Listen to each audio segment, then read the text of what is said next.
Hey guys, Thomas Genie here, aka Mustached. I'm here to finally review Bad Boys for Life. Yes, I said finally, as in, I've been meaning to for a while, and Let's Plays have been on the front line for a while now. So I fell behind on this one, and we'll see me catch up pretty soon. Anyway, if you end up enjoying this review, then consider joining my Patreon page. Any donations are desperately needed. Alrighty then, let's get to it with Bad Boys for Life. We start this movie off with Marcus and Mike, played respectively by Martin and Will. They are both cops, and one of them has become a father, Marcus has. And they're driving wildly to the hospital, and they get there. So we cut to this woman who is in a prison, and or in some sort of area. I think it was like a workshop of some sort. She shanks her way out of there, regardless. And we then cut to a cocktail, or we're like heading outside, and a cocktail is like thrown into the building, and more people are getting attacked. This happens until a mother and a son are reunited in the carnage. They are the bad guys of the movie. Meanwhile, in Mexico, or they're heading to Mexico, I think that's where they're going. And he's getting ready to go to his computer and find some people to take down. Meanwhile, they happen to find Mike. Then, meanwhile, we celebrate Marcus for his 24 years of service. I'm assuming that's in the full length of whenever the first Bad Boys movie came out. I'm gonna just assume. So anyways, we see that some bad guys are making some deals, and the bad son outguns the deal and calls his mom and give him the update of what everything is going down. All the while, Marcus wants to retire, and he's trying to hook up Mike with this female officer that they used to date that one time, or something or other. So the two of them decide to race for what they are going to essentially do. If Marcus wins, they both retire, and if Mike wins, they go out bang forever. While this race is commencing, though, Mike gets shot by a biker, and the agent gives him this sort of look, like, oh no! So we see that Marcus is praying to the gods and saying that he'll do all this stuff. Meanwhile, the cops are looking into what bullets were used. And so the mom and son continue on with their gun assassinations and take down more people more effectively. More people associated with close ties. I thought initially they were going for just rich people, but I guess they were going more so for people that affected them directly. Anyway, so we cut to some time forward where Marcus attends the wedding of Mike, and he's much better now. So they're celebrating, and Marcus says that at this point he's officially retired, and Mike is begging for one last chance to take down these two, because it's personnel.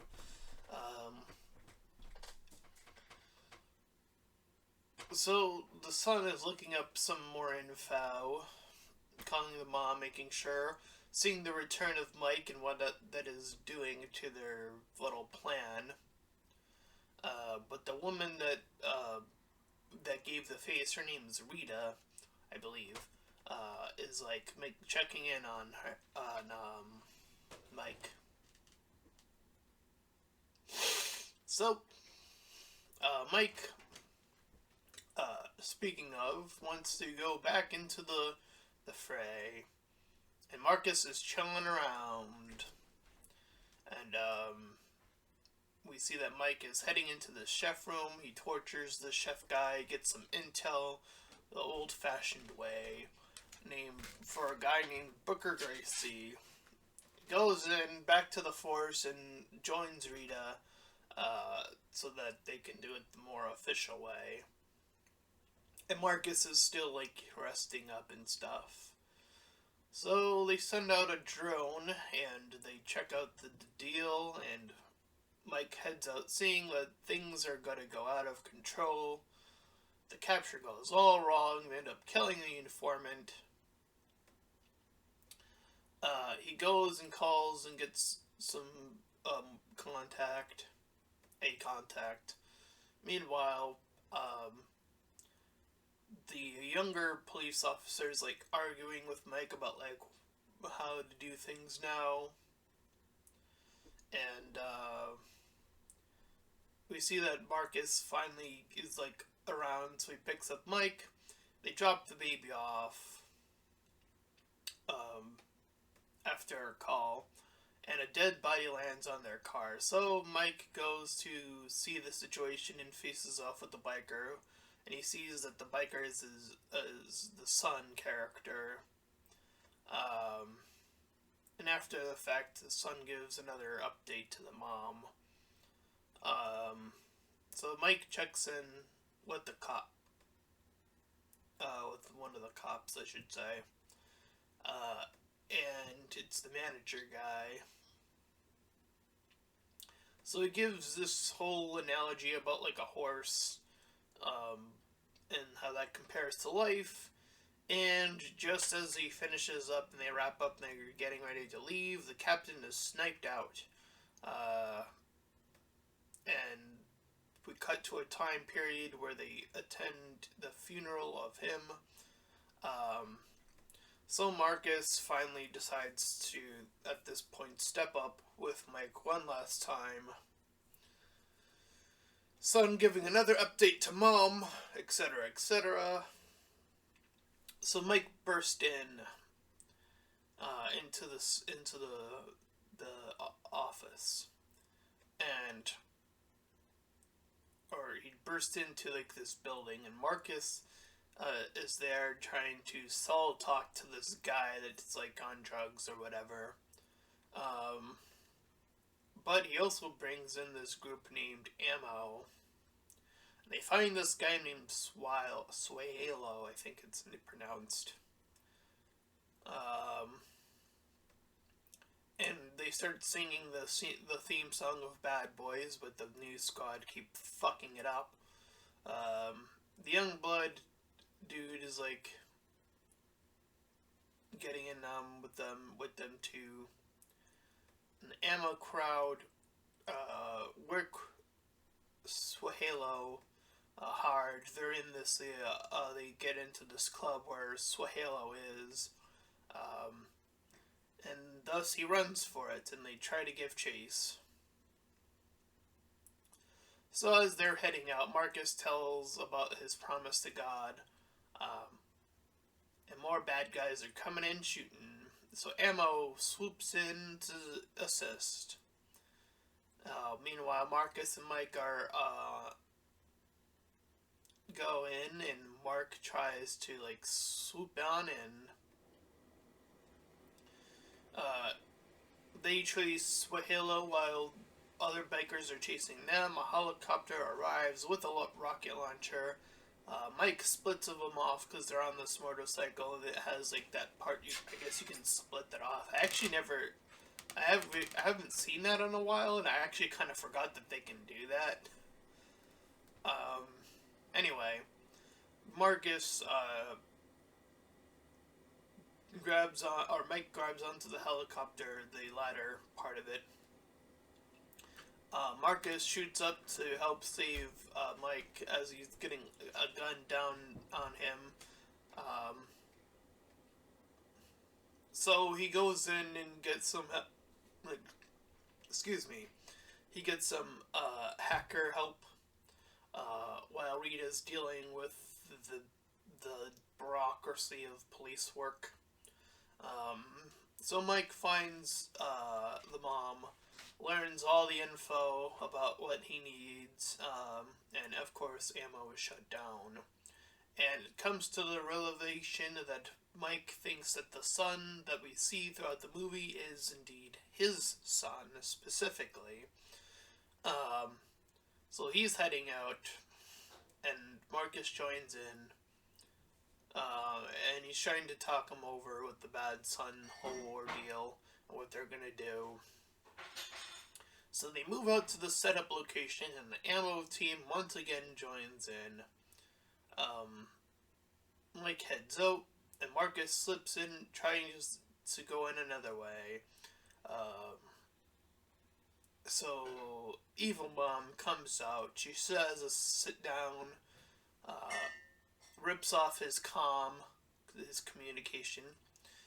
Marcus is pulled in with more guns trained on him, and Ammo comes in at the last moment to help swoop in and assist once more. Mike and Marcus use they use like a little table as a shield, and they start gunning out. And the team makes the move, and Mike and Marcus advance first. Marcus takes down a helicopter, while it's like on top of them, so it like crashes into the building. Ammo head out from beneath.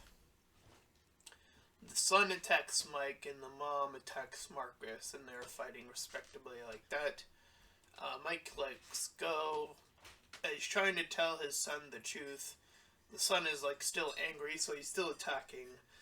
Marcus gets taken down, and the mom comes out and around to where they are, to where the other two are, and tells the son the truth, and shoots her own son in like the lower chest area, and then Rita takes her down. She dies in the fire. Mike almost falls, and the son helps him back up. So they treat the son as he was shot, and they say that they have to bring him in. And we cut to Rita's birthday, I think it was, and she becomes the captain as well. Marcus stays on the force. Mike and Marcus try to sing to the baby, the bad boys, but Marcus keeps fucking it up. And we cut to the last thing in the movie, where Mike checks in with his son in the police station and behind bars, saying, "We have a new job for you." And that was Bad Boys for Life. It was pretty entertaining. And how about that? It's an action movie where they actually kind of focus a little bit on character, which is something I greatly appreciate, because I've seen a lot of action movies recently where it's just action, and it's just like, but we don't really understand why they are doing the things that they are doing sometimes. And I feel like that's an element that can easily be forgotten for the sake of the action. And I feel like here, they do it well, they do it justice. And they keep on with the team that they've had for the previous movies. So that's also neat. And they keep on with the action. They keep it pretty old school for the most part, and the new squad gets the time to shine closer to the end. And it seems to be at the end of the movie like a passing of the torch, and I'm assuming that cut to the final shot is like another flash forward in time of like when his or like when his time is up or near up or whatever. So yeah, I enjoyed this movie. I'd give it a solid 7 out of 10. Enjoyable.